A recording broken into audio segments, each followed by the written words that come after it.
നമസ്കാരം. Bigg Boss Malayalam season 7-ൽ രേണു സുധി മത്സരാർത്ഥിയായി എത്തിയത് വലിയൊരു ചർച്ച തന്നെയായിരുന്നു. എന്നാൽ പ്രതീക്ഷയ്ക്കൊത്ത് രേണു ഇപ്പോൾ ഗെയിമിൽ വരുന്നില്ല എന്നാണ് പ്രേക്ഷകർ പറയുന്നത്.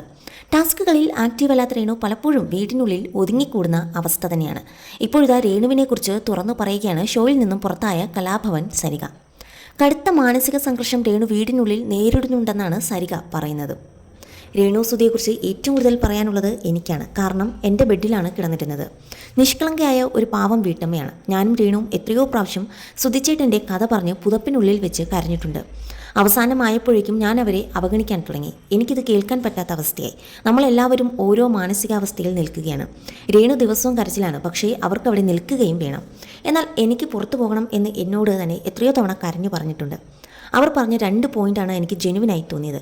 സുധിച്ചേട്ടൻ മരിച്ചുപോയി. അപ്പോൾ മകൻ ഋതപ്പൻ കാണുന്നത് സുധിച്ചേട്ടനെ കാണുന്നത് ടി വിയിലൂടെയാണ്. മരിച്ചു എന്ന് പറയുകയും ചെയ്തു. ടി വിയിൽ കാണുന്നുമുണ്ട്. ഇപ്പോൾ എന്നെ അവൻ കാണുന്നില്ല, ടി വിയിൽ കാണുന്നു. അപ്പോൾ ഋതപ്പൻ വിചാരിക്കുമോ ഞാൻ മരിച്ചു എന്നാണ് രേണു എന്നോട് ചോദിച്ചത്.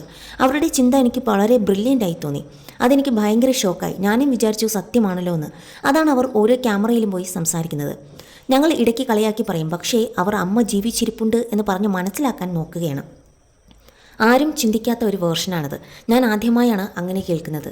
എന്നോട് അവിടെ ആര് പോകണമെന്ന് ആഗ്രഹിക്കുന്നെന്ന് ചോദിച്ചാൽ ഞാൻ രേണുവിനെ തന്നെയാണ് പറയുക. അവർ രണ്ടാമത് പറഞ്ഞ കാര്യം എനിക്ക് ഫീൽ ചെയ്തു. സുധിച്ചേട്ടൻ മരിച്ചപ്പോൾ ഭയങ്കര മെൻ്റലി ഡൗൺ ആയ അവസ്ഥയുണ്ടായിരുന്നു.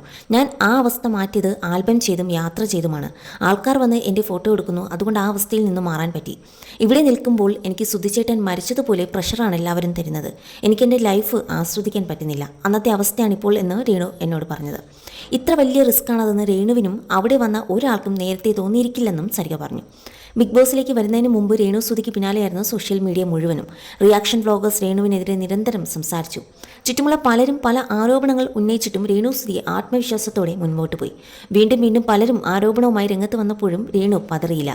ഈ ആത്മവിശ്വാസം പക്ഷേ ബിഗ് ബോസ് രേണുവിനില്ല. ആൽബം സോങ്സും ഫോട്ടോഷൂട്ടുമെല്ലുമായി ലൈം ലൈറ്റിൽ സജീവമായിരുന്നു രേണു. ഇതിനിടെയാണ് ബിഗ് ബോസിൽ അവസരം ലഭിക്കുന്നതും.